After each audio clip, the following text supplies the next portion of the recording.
tractor pulls already. Rodney Martin set the distance to beat, 304.8 feet.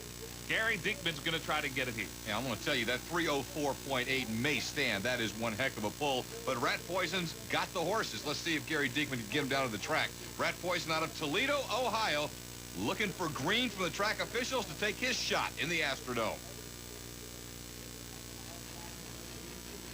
Notice the concentration on these guys' faces. Anyway, this is not easy to get a good start.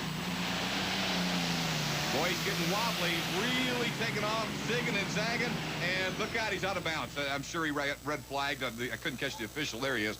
He came in and red flagged. And once you cross that white line, it's a DQ automatically. With all that weight pushing you in the back, it's not easy to hang on and go in a straight line. Yeah, and again, you got to remember also, he's got his front wheels in the air, which is what you want. To get it to straighten out when it starts to go out of bounds, you literally have to bring the front end down and touch it to the track. And look, he never really does it until it's too late. Now he's already zigging out of bounds, and he can't get it stopped. You have to get going straight, because if you don't, you're just totally out of control, and there's nothing you can do about it. Absolutely. Steve Klingenberg out of Michigan. Bad habit.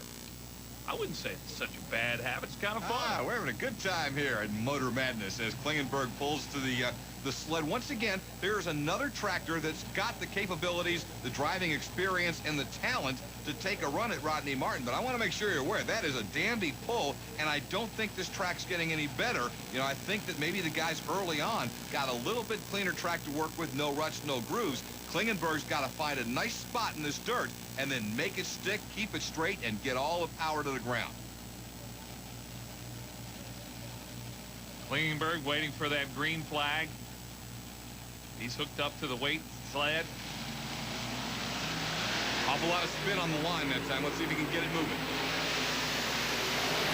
Drifting left. He's got the same problem that Gary had. He's out of bounds. All of a sudden, they're trying to pick a slot. They're looking at the track, trying to pick the spot they think they're going to be able to get the smoothest run. But obviously, they're not able to keep it in bounds when they do that because they're taking an angle. Yeah, we saw Gary Dickman go out of bounds to the right. Here comes Steve Klingenberg. He goes out of bounds to the left.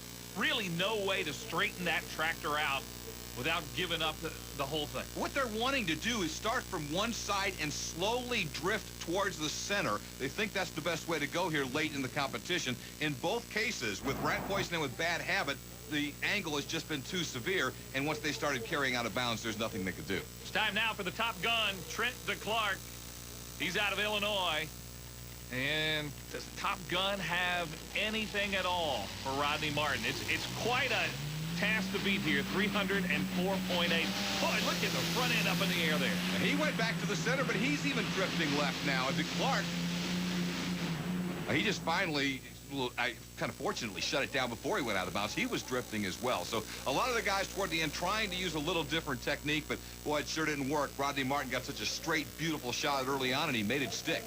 Top Gun, 247.47. You see, almost can sense the disappointment. Nonetheless, Rodney Martin, there you see it, that 304.8 stood up throughout the entire event. Doug Downs, Brett Berg, second and third in our unlimited tractor pull. Well, it's time for us now to go down to Dan Moriarty. He's got more about the jargon involved in this sport.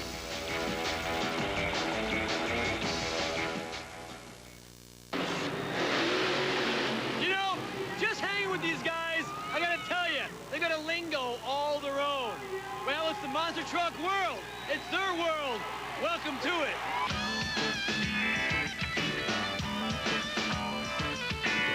Okay, one thing that you'll notice on monster trucks versus other types of racing, our brakes are on the pinion, on the drive shaft. The brakes are 24 times stronger on the pinion than they are on the wheels. We've tried wheel brakes, but we just can't stop the trucks as fast. That's the trick. Okay, what this is it does two odd things. This is the upshift button, and each time I push it, the transmission is a 4-speed transmission. Each time I push it, it sends a signal to the transmission and shifts it up. And when I want to downshift, you go over to this button, and each time you shift it, it goes down also. The toggle switch is the rear steering. So when I'm going into a turn, and I'm turning the steering wheel to the left, you just push the button. Make sure I got the power off. Turn the button to the left and let off of it. and it automatically goes back straight. In straight line racing, where you want to keep both hands on the steering wheel, you can also activate the transmission with the steering wheel. Quite a lot of work for the drivers in the cockpits of these machines. Hey, we got sand drag side by side when we come back on Monster Jam. We're ready for some drag racing now. It's really a fan favorite, Scott, this side-by-side sand dragsters. Pound for pound, as powerful as anything you'll find in the world of motorsports. Ultra-light vehicles, ultra-powerful engines, and Jeremy Finley, the S-Kicker, one of the best. Jeremy Finley will be battling the Paperboy Express, Scott Snarsky. He's out of Illinois going up against the West Virginia bandit there, Jeremy. And, oh, a great shot out of the hole for the S-Kicker. I'll tell you, Finley is outstanding. Well, Dan Moriarty is caught up with Jeremy Finley, who got this off to a great start here tonight. Wow, man, you're flying out there. Yeah, it's a pretty quick pass. Hopefully the car says what it does. How's it feel? It felt real good. What are you doing to the car to make it go so fast? We leaned the fuel down a little bit, gave it a little more boost. How's the track moving? It's in good shape. You like it out here? Oh, yeah, sand's nice. Way to go, Wild Man. All right, Wild Man Dan Moriarty himself here getting ready for the Blue Bayou and the Red Devil. Donnie Mars brings the Blue Bayou out of Tickfan, Louisiana. And Dave Hunt behind the wheel out of Anna, Texas in the Red Devil. There you see Mars pull it up. And again, these things are over in 2 seconds or less. Awesome power.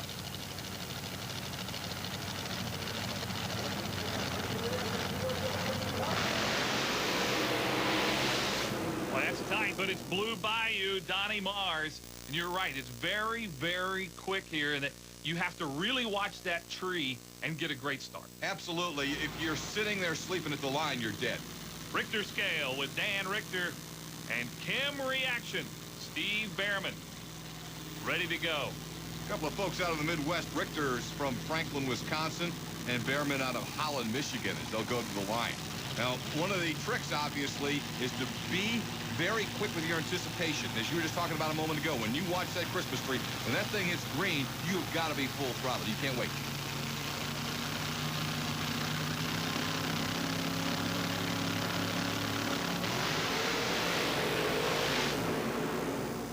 Looked like Kim Reaction to me. Steve Behrman, your winner on that drag run. And it's so very fast and very quick here. It is who can get off that line the best. That's who the winner is going to be. As there is so many different forms of motorsports, especially in drag racing type sports, it's the whole shot, and it certainly was there. Chemical Reaction just exploded off the line. You get a couple of length lead off the line, you should win the race on a course like this. They see this crowd here at the Astrodome tonight. They love this action. Other action, the boss, Kevin Browner against Lightfoot. Bill Odenwild, Lightfoot was the winner here. Here's Mud Spider, Phil Hazelwood against Magnum Force, Henry Mattingly. And Mud Spider and Bill Hazelwood just nose out Mattingly in Magnum Force. We've got still more to come on TNN's Motor Madness Monster Jam. Stay with us. This USHRA update comes from 97 right here in Houston, and King Crunch was strong in an early run. Wild Thing had some wild times. Tony Farrell gets up on his side, and you can see the whole thing breaks, and over she goes. At the end of the night, it was Tom Metz and the Monster Patrol on top in the Astrodome. And then the freestyling. You gotta love it. Predator, little monster wheelie. That's having some fun. Gravedigger didn't have much fun, rolled over. Hey, let's get down again to Dan Moriarty. Now, if you think mowing your lawn takes a long time, maybe you should trade it in for one of these bad boys. Lawn mower drag racing. I'm serious. I gotta ask you, though, what is that all about?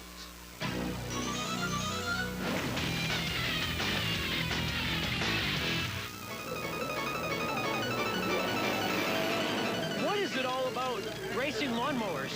It's about going fast on a small budget. How fast do these go? Our fastest ones go about 70 miles an hour and 150 feet. What's the fastest that anybody's gone from point A to point B in 150 feet? 3.25 seconds. What do you do to take a lawnmower from cutting your grass and make it a racer? Well, first you got to talk your wife out of it. Then you throw the blades away, and then you go through the engine just like you would a car. These machines are board, balanced, blueprinted. I mean, anything you do to a car, you do the same thing to a lawnmower motor. So how do you get one, though, to go faster than the other ones if you're all dealing with the exact same thing? I won't tell that secret. All right, so it's all locked and sealed in the mayonnaise jar. Exactly. Everybody got their own little trick up their sleeve. Hey, Scott, I want one of those, and you can come test it out in my front yard. How about I just can't believe the guy said that his wife actually let him take the blades off. How they cutting the grass now? How you like this crowd? 52,000 here at the Astrodome, and they love their motorsports. They love a lot of things here in Houston.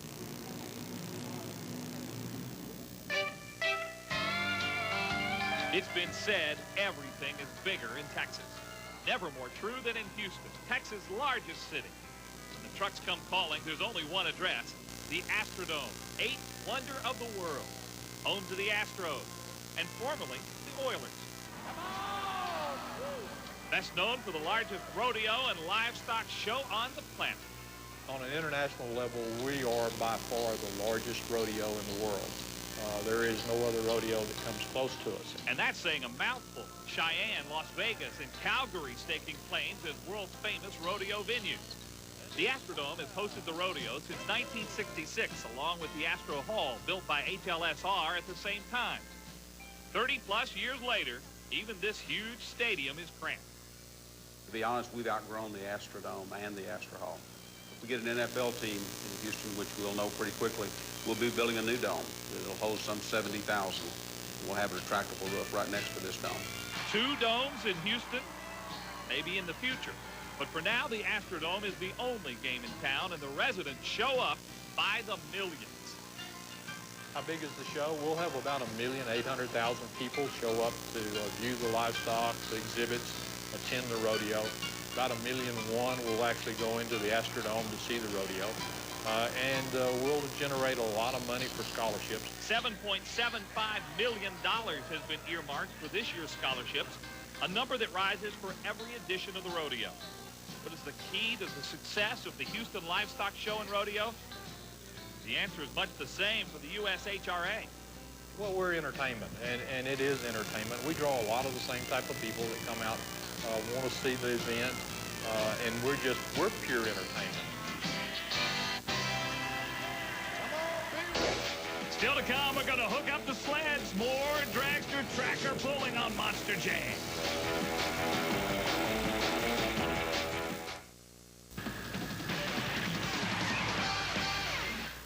Welcome back to the Astrodome, and there are a lot of happy fans here. Yeah, see themselves and are excited about being a part of this Monster Jam, as are we, and we're getting ready for the dragster tractor pull-off between Doug Downs and Rodney Martin. The top 2 qualified for the pull-off. Now remember, Downs was a little short of Martin's run earlier, but he gets a chance to make up for it. He wins the pull-off. He wins the whole event. Whoa, the transfer case is going the other way.